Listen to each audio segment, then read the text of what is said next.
o acolhedor, o meu consolador, aquele que me fez e é a razão da minha vida. Ele somente, dele somente, para ele são todas as coisas. Aleluia. E eu não poderia deixar de agradecer também a minha amiga em Cristo, a irmã Vanusa, diaconisa Vanusa, aos pastores que estão na minha retaguarda, e agradecer a vocês, Ipá, por serem hoje pessoas super importantes na minha vida. Eu quero que vocês saibam que é da parte de Deus que eu esteja aqui nesta noite. Ainda que as nossas compreensões humanas não consigam esquadrinhar, saibam que os pensamentos de Deus são bem mais elevados. Aleluia! Então creio que nessa noite não é sobre Thaís. Eu também não poderia deixar, já foi me dado essa incumbência de não fale meu nome, mas eu quero dizer para você, Beatriz, que eu estou muito feliz com a sua presença. E um dos motivos e uma das minhas razões pelas quais me faz mais estar feliz com Deus é saber que Ele só quer discípulos. Aleluia! Ele não quer farisaísmo, Ele quer discípulos. Aleluia! Eu só vou ler um trecho do 5, que diz o seguinte, 37:5, só a primeira parte. Cadê? Assim diz o Senhor. Assim diz o Senhor. A esses?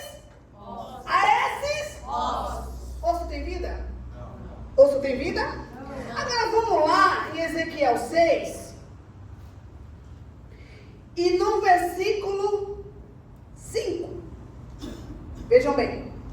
Porém, os cadáveres dos filhos de Israel diante de seus ídolos. Diante de seus? Ídolos. Diante de seus? Ídolos. O que é ídolo aqui?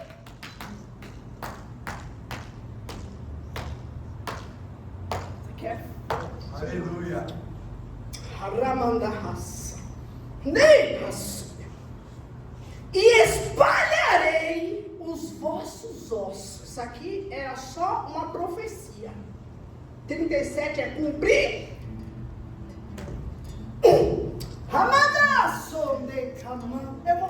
Deixa eu dar uma introdução, porque eu tenho 40 minutos e a hora para mim era muito rápida. Em 597 a.C., eu já falei inclusive lá no monte, a segunda leva de Ezequiel é a segunda. Existiam 3 categorias. A primeira era de Daniel, que eram os príncipes, eram as pessoas mais doutas.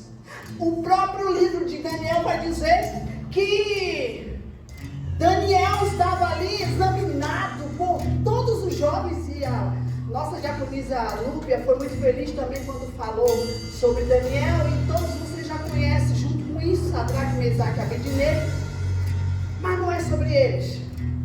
Primeira leva, segunda leva, mais 10.000. Porque agora o reinado está preocupado, porque o povo era muito inteligente e poderia arquitetar um novo plano para destruir. Então agora, após mais precisamente 10, 11 anos, vem 597, que é onde vem Ezequiel. Alguns também historiadores vão dizer que Ezequiel ele é um discípulo, por isso usei esse termo, de Jeremias. E é interessante isso aqui.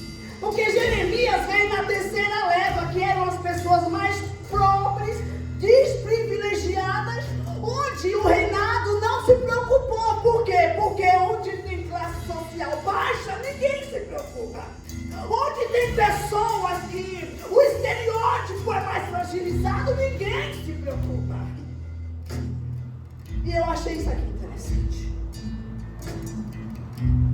Porque o vale de ossos secos, todos nós sabemos que ele na verdade é uma visão, mas era uma realidade do povo, porque o povo estava preocupado com o cimento, estava preocupado com um templo humanamente falando materialista, e não estavam preocupados com o céu, foi idolatria. E aqui os irmãos podem tocar e dar lugar. Aleluia. E Deus falou o seguinte, que Ezequiel era visto para alguns hereges Iriam dizer que ele era um esquizofrênico, porque ele é conhecido como o profeta Davi. Lê Ezequiel inteiro vai dizer. E eu tive uma visão. E sabe o que eu acho lindo de Agonisa, Vanusa? É quando Deus começa o ministério dele. Filho do... Me diga. Eu fiquei perguntando, por que filho do homem? Porque a dignidade da visão não era de Ezequiel, era do filho do... E quem se intitulava como filho do homem no Novo Testamento? Quem lembra? Era Jesus. E aqui é interessante porque vocês vão entender essa mensagem. Quem queria incitar, contender com o filho do homem, era aquele que entendia que estava servindo os fariseus. Os fariseus, eles achavam que estavam servindo aqui e queriam o tempo inteiro observar atitudes. Mas o que tem a ver isso com o vale de ossos secos? Absolutamente tudo. Deus agora fala através não apenas, porque para falar de Ezequiel não tem como deixar Jeremias, o que também não tem como deixar Daniel, porque foram 3 pessoas que estavam cada um no posto, mas todos no mesmo não se contaminaram. Estava sozinho, um no Rio Queimar, outro no palácio e o outro esquecido, mas ainda tem uma promessa. Ele vai trazer de volta. Nossa, demanda. Mas Thaís, como que funciona esse negócio de osso? Porque tem gente que tem até o osso, mas não tem carne. Tem gente que tem a carne e o osso, mas não tem pele. Tem a carne, tem o osso, tem a pele, mas está faltando vida. E a vida aqui, o espírito aqui, é exatamente deixar a idolatria. E vou falar algo para vocês. Pastor, eu posso descer? O Senhor me permite? Amém. Eu começo aqui em cima, mas eu não consigo. Nossa. Aleluia. Irmãos, eu vou falar algo para vocês. Nós julgamos o catolicismo, nós julgamos talvez o bandismo, nós até julgamos o que é ateu, nós até julgamos aquele irmão que a gente olha e parece um mundano. Mas e a idolatria que está aqui dentro, que é o ego? Lá em Lucas, gente, é lindo demais. Lucas, e o Espírito Santo vai me ministrando ao passar do tempo. Lucas 9, a partir do 59, vai dizer: Senhor, eu quero te seguir. E o que é que eu faço? Deixa eu enterrar o meu pai. Ei, deixa que os mortos enterrem os seus mortos. E eu fui buscar o que significava isso, porque antes mesmo de eu estar ministrando hoje, ele já estava ministrando no meu coração. Daí, a morte aqui é o ego, é o eu que não se dobra diante do que Deus quer. Não é sobre o catolicismo, não é sobre o candomblecista, não é sobre religiões, mas é sobre você. Aí eu comecei a lembrar mais morte, né? Porque quando fala de ossos secos, a gente já assimila a morte. Aí eu lembrei, irmã, de Atos 5.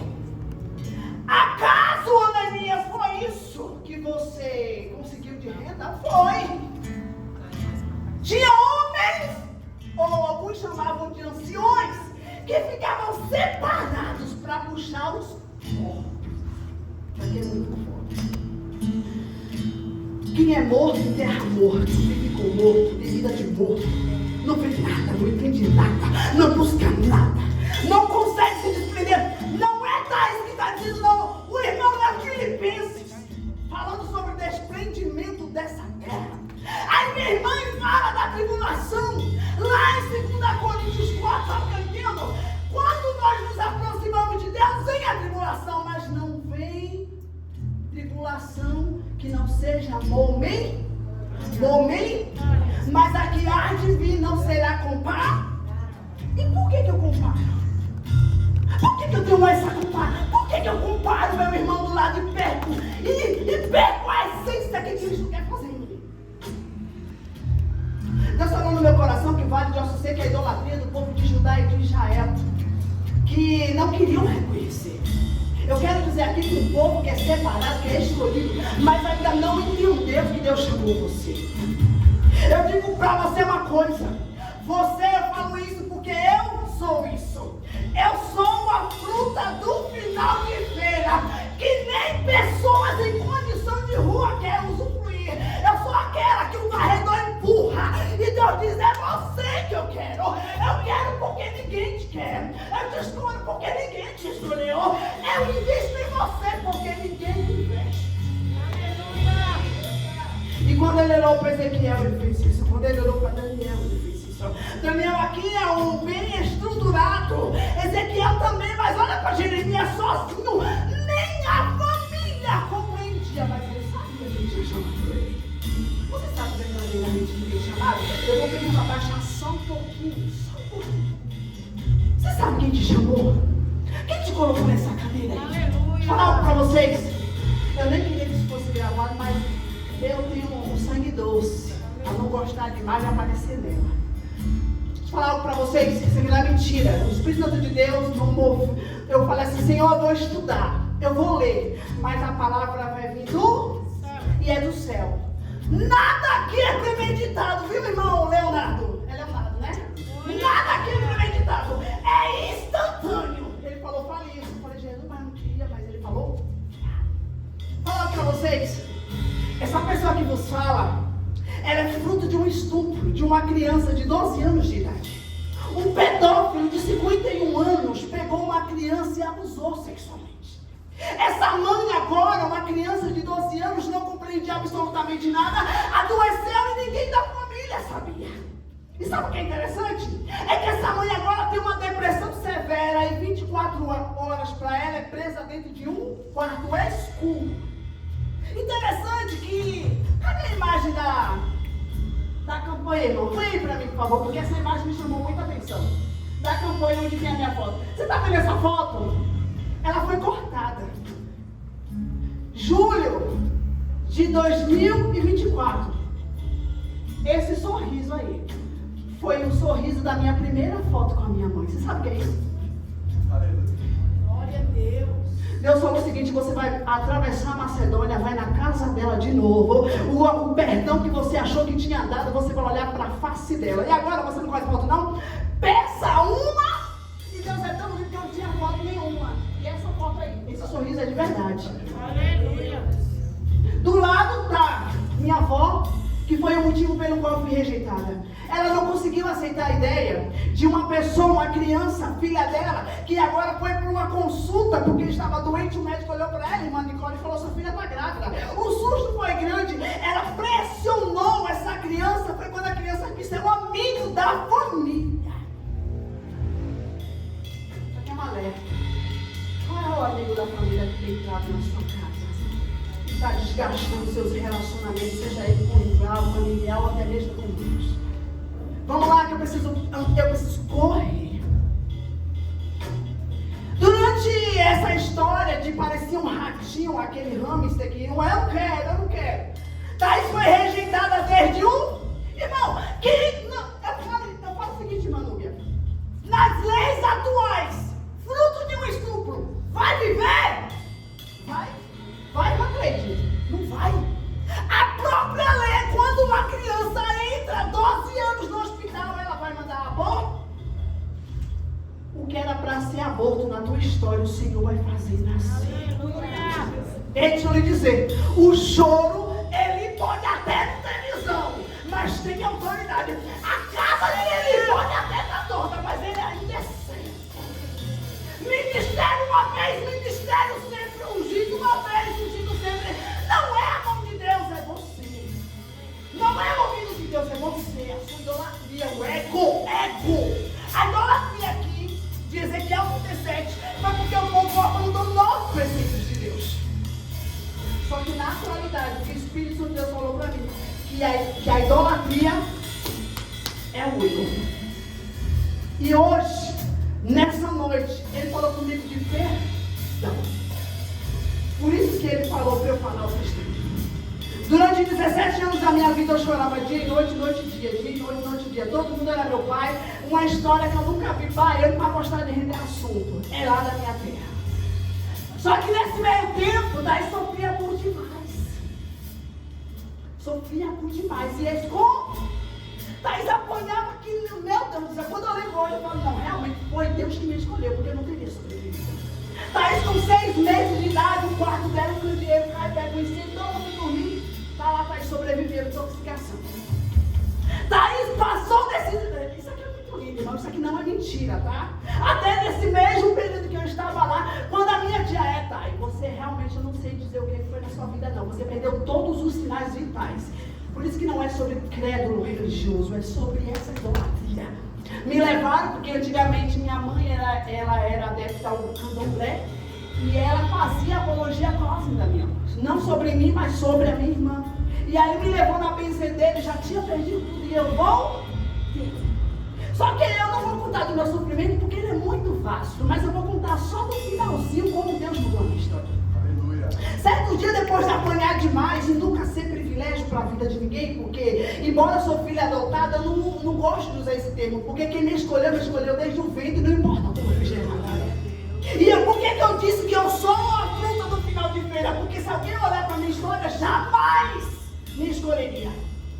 A minha família diz que a espessura do meu braço era do meu dedo. Que aquelas crianças africanas que contam as costelas era exatamente Thaís. E que meu pai, um ano antes ia casar, ele pegou e ele disse o seguinte: como que a gente vai pegar essa menina para criar se a gente não tem dinheiro nem para comer? Imagine para enterrar.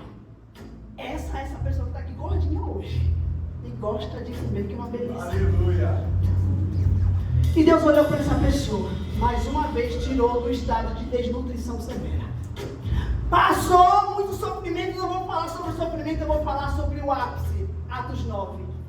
Numa determinada situação, eu quero dar fim em tudo, irmão, porque eu já não aguentava mais sofrer, eu apanhava por isso, apanhava por aquilo, se eu abrisse a boca, apanhava, se eu não abrisse, apanhava. A miserabilidade assolava a minha casa. Em meados de 1999, 2000, até 2002, era uma miserabilidade, Nicole, tão grande, que até R$1 de carne de sertão era picanha. E aí eu não aguentava mais ver aquilo. Numa dessas situações, eu fui tentar o suicídio. E aqui começa essa administração da parte de Deus para vocês. Irmãos, isso não é mentira. Porque eu não estou aqui sendo paga para mentir como Ananias e Safira. Deixa eu dizer algo para vocês. Não mintam. Porque uma coisa que eu achei linda é quando ele fala assim: você mentiu ao Espírito. Eu achei isso interessante, irmão. Porque tem muita gente que tem, desculpa a expressão, assim, vergonhice de um Espírito Santo estar dizendo assim: filho, você não fez isso, você está dizendo que você fez. E a pessoa insiste em dizer que ela fez. E ela está mentindo para quem? Para o Espírito? Você sabia que ele tem mortes sendo geradas porque o Espírito Santo está no meio, ele está insistindo com você e você não está? Você está sendo teimoso, teimosa? Ele quer tirar essa capa, essa roupa. Mas vamos voltar lá. No dia 16 de outubro de 2003, na BR-101, na última vez que eu tomei uma surra da minha mãe, eu tentei um suicídio. Eu morava na minha casa, inclusive eu baixei no cu, tá do mesmo jeitinho. Tá do mesmo jeitinho. Desce, sobe, mato. Quando eu me lanço na frente do caminhão, vem uma luz do outro lado, muito forte. Isso aqui eu estou falando de uma pessoa que não serve a Deus, tá? Estou falando de uma pessoa que cansou de sofrer, que cansou de ser motivo de escárnio, que diz o seguinte: eu não aguento mais esse ódio. E era interessante que a minha mãe, ela não conseguia gerar o amor devido às dores dela. E eu não conseguia aceitar a ideia de que ela tinha sido abusada. Eu queria que ela me amasse. Porque o natural é ter um pai e ter a mãe. Não ter mais história. Tem uma história de você rejeitada com 5 crianças. Ou seja, imagina uma casa com 5 crianças. Você, que é a mais velha, cuidar de 4, sendo que você é a outra criança. Por isso, pais, você que tem mais de 2 filhos e tem um mais novo e mais velho, não coloque toda a responsabilidade sobre o mais velho, porque eu sofri demais. Um dos motivos de eu não querer ter filho é exatamente esse. Não é trauma. O nome disso é opção. Eu tenho opção das minhas escolhas. E aí vamos voltar lá e eu tentei esse suicídio. Quando eu me lanço, veio uma luz. E junto com essa luz vem uma voz e diz: Thaís, tu és minha. E junto com essa luz, ao invés de eu me jogar na frente do caminhão, ela me impulsiona para... E é interessante que Atos 9 foi exatamente o que aconteceu com Paulo. A Bíblia diz que veio uma luz, é porque as pessoas dizem que não dá para dar mérito ao Antigo Testamento. Mas agora estou falando de Atos. Eu não estou falando de uma época que era leis, eu estou falando de uma época em que é uma época que Deus ainda mostra e se revela assim. Inclusive esse ano ele já se apareceu de forma gloriosa para mim, sabe por quê? Porque eu acredito nos seus mistérios. Eu sou loucamente apaixonada pelos mistérios de Deus. É algo que eu nasci para isso.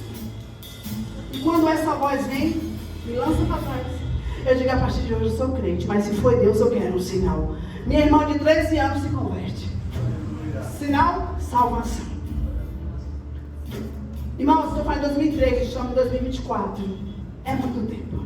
Sabe o crédito que me davam? 0. Todos os zeros para a esquerda. Deus olhou para mim e falou o seguinte: todos os zeros que foram te lançados na esquerda, eu vou colocar na de... Deixa eu lhe dizer, Deus com você vale mais que milhões. Deus com você vale mais que milhões. Você não está aqui por obra do acaso. Você não está aqui por um encontro de duas pessoas que decidiram se amar. Você está aqui porque Ele te escolheu. E deixa eu lhe dizer, você está aqui porque Ele escolheu você para ser o remanescente dele. Remanescente de Deus não se vende. Remanescente de Deus não mente. Remanescente de Deus não troca seu direito de primogenitura por um cansaço ou por um desdém espiritual. Você sabia que tem muita gente trocando esse versículo de Filipenses? Foi muito feliz.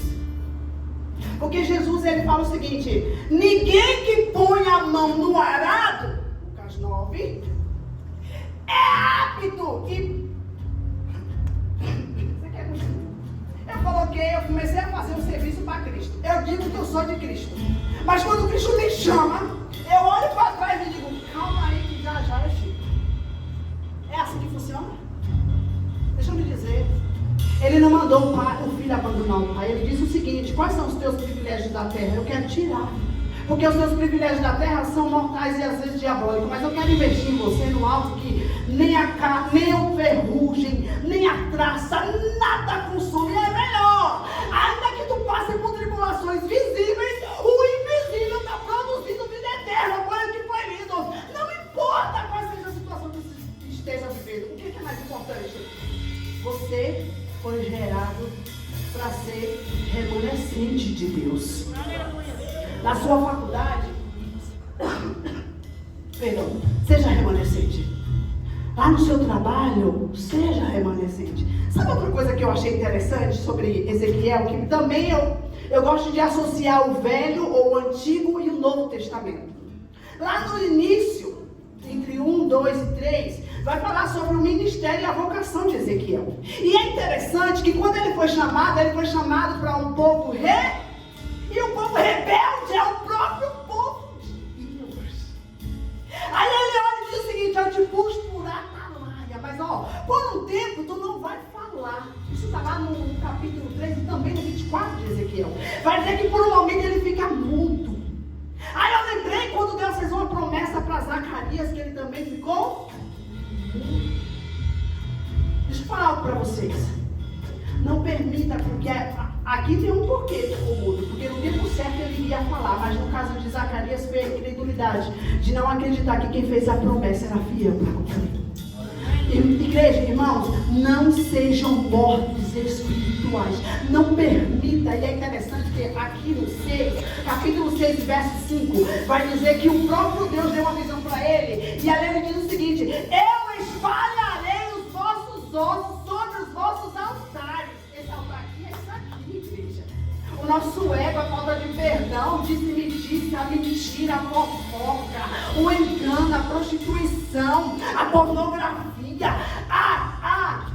como é que chama? As pessoas solúveis, agora elas querem, agora não querem mais, não tem fundamento, não tem firmamento, não tem conversão. Mas nessa noite o Espírito Santo de Deus fala para você: quem te chamou do suicídio, te chamou do aborto e te chamou também, não importa se é da droga, da prostituição, não importa, não é sobre o estado visível, é sobre o invisível. Deus é Deus que mostra o invisível. Deus é um Deus que Ele fala comigo, com você: filho, filha, eu quero sarar parar a tua história. Ele não é sobre o que tu está vivendo hoje. Eu quero que você deixe a tua história do passado. Deixa eu falar uma coisa para vocês. Eu costumo dizer isso sempre. Deus nunca, irmã Núbia, usou o passado de ninguém para dizer assim, é por isso que tu está sofrendo. Mas ele diz o seguinte, abre o teu entendimento. Abre o teu entendimento porque eu quero fazer. Deus quer fazer coisas extraordinárias no meio de nós. Não é sobre nós, não é sobre Thaís, não é sobre pastores, não é sobre liderança, não é sobre sonoplastia, não. Não é sobre músico, é sobre uma igreja. E quem é a igreja? É o templo? Não. É essa igreja. Eu sou a igreja na Cincinnati, eu sou a igreja na Francisco Matarazzo, eu sou a igreja do Cantagalo. Eu sou a igreja onde quer que eu vá. É sobre essa igreja, não essa igreja. Porque essa igreja muda, mas essa igreja veio para mudar. Aleluia. Essa igreja é corruptível, mas essa vai para o céu. Essa igreja traça e ó, é tão interessante que com o passar do tempo no trepidar tem rachadura, mas essa igreja vai pisar em serpentes, escorpiões e nada.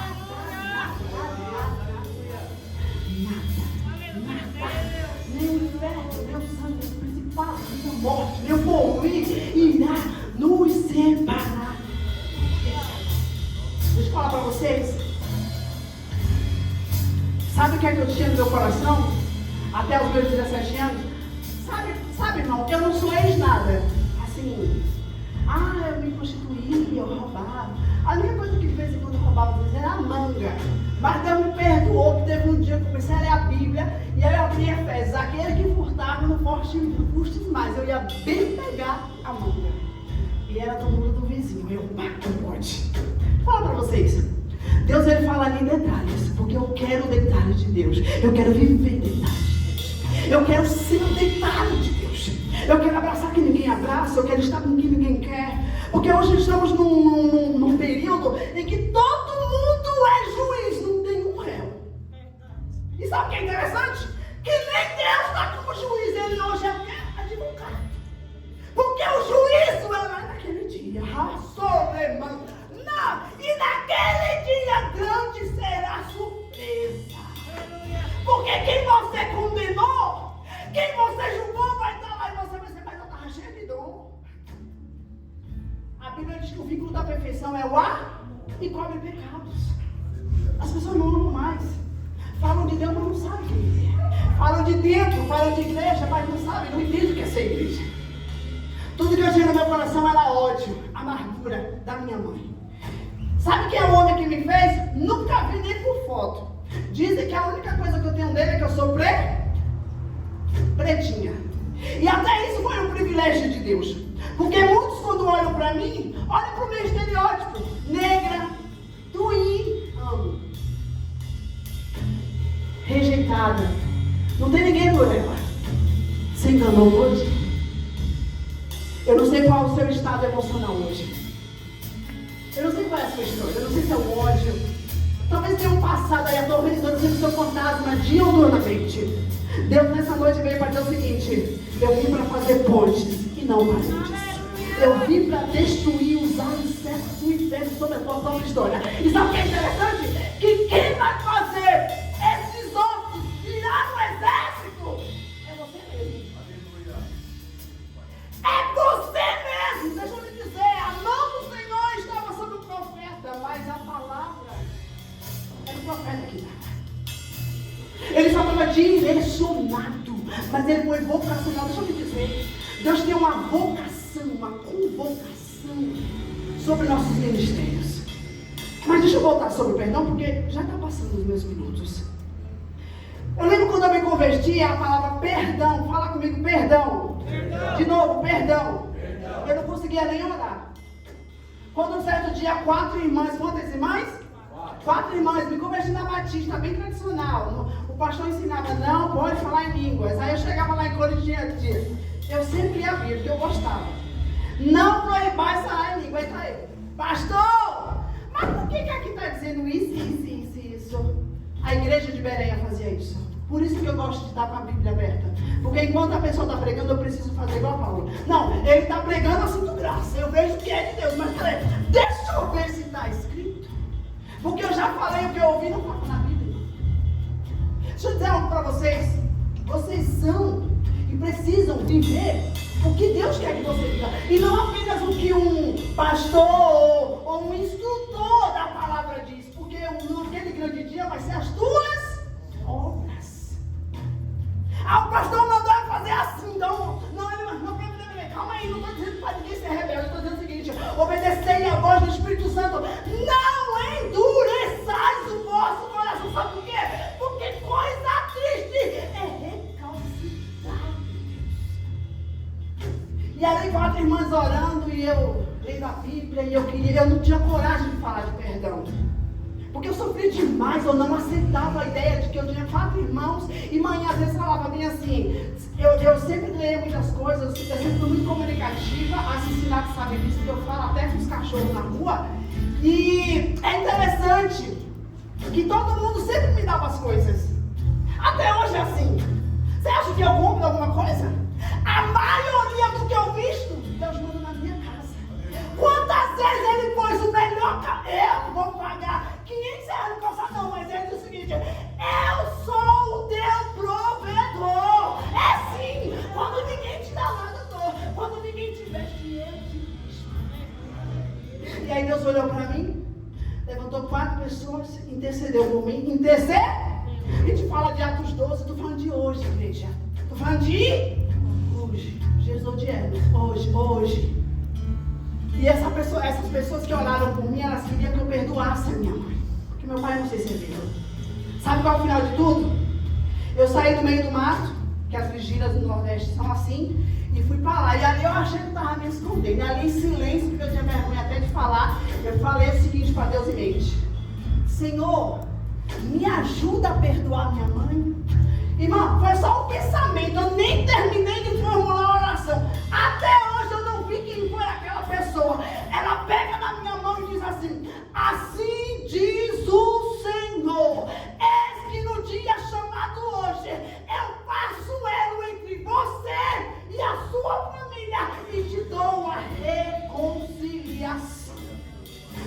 Eu mesmo não sendo batizada nas águas, mas tinha muito desejo, eu disse o seguinte: eu só vou me batizar nas águas quando eu perdoar minha mãe. Não era ninguém, era sobre pensamento, era eu, Thaís. E aí quando foi um determinado dia, eu já fazia visita, eu já evangelizava. O evangelismo de hoje é diferente de 20 anos atrás. Nós tínhamos que bater na porta igual os testemunhos de Jeová. E ali, era quinta-feira, vamos para o evangelismo. Quando bate na porta, quem abre? Eu não sabia. Era minha mãe. Sabe qual a força que eu tive? Nenhuma. Eu caí no chão e quando eu vi que era ela, eu disse assim: Deus, eu não tenho força. E eu só chorava. Mas eu te peço, Espírito Santo, me ajude a eu levantar dessa fragilidade. Quando eu levantei, eu olhei nos olhos dela, eu lembro que a primeira palavra que eu disse para ela foi: você sabe que hoje é a primeira vez que eu olho dentro dos seus olhos? Deixa eu lhe dizer, você tem pai, você tem mãe, você tem família. Se retrate.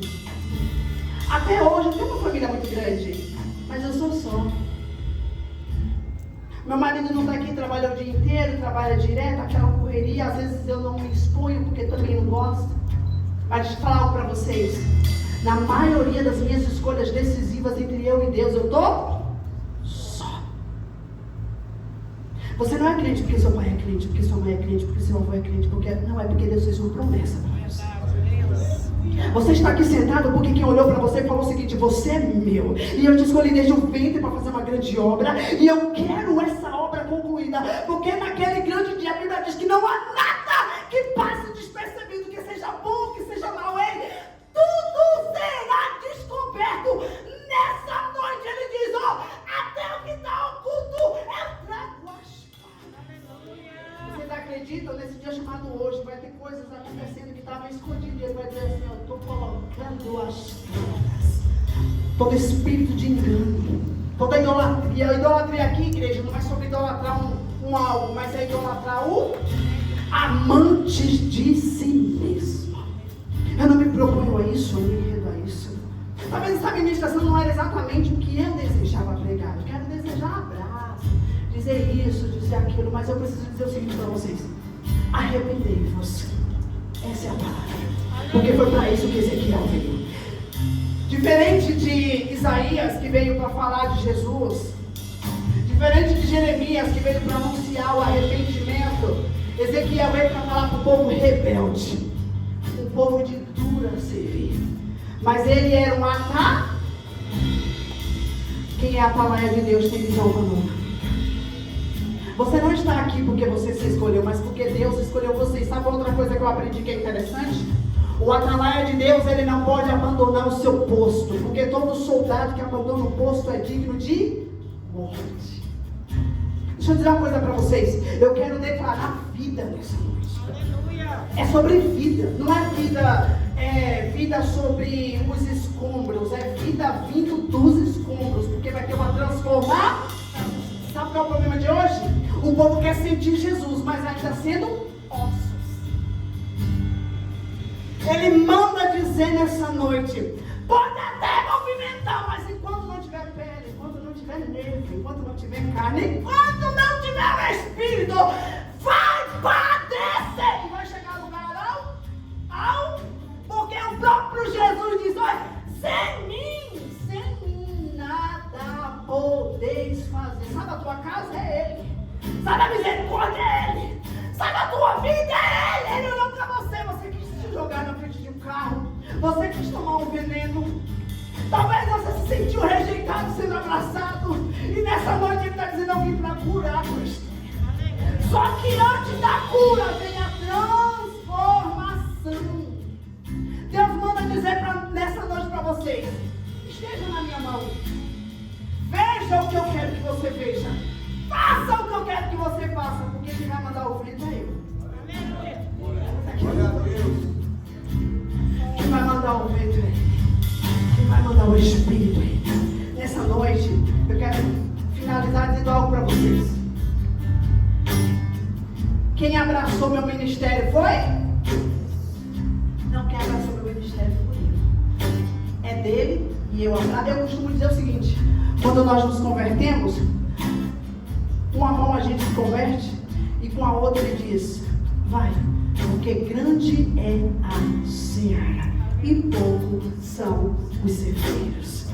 Deus escolheu você para obras. Deus escolheu você para ter a visão dele, para profetizar. Deixa eu lhe dizer, vou repetir essa frase porque ela brava no meu coração.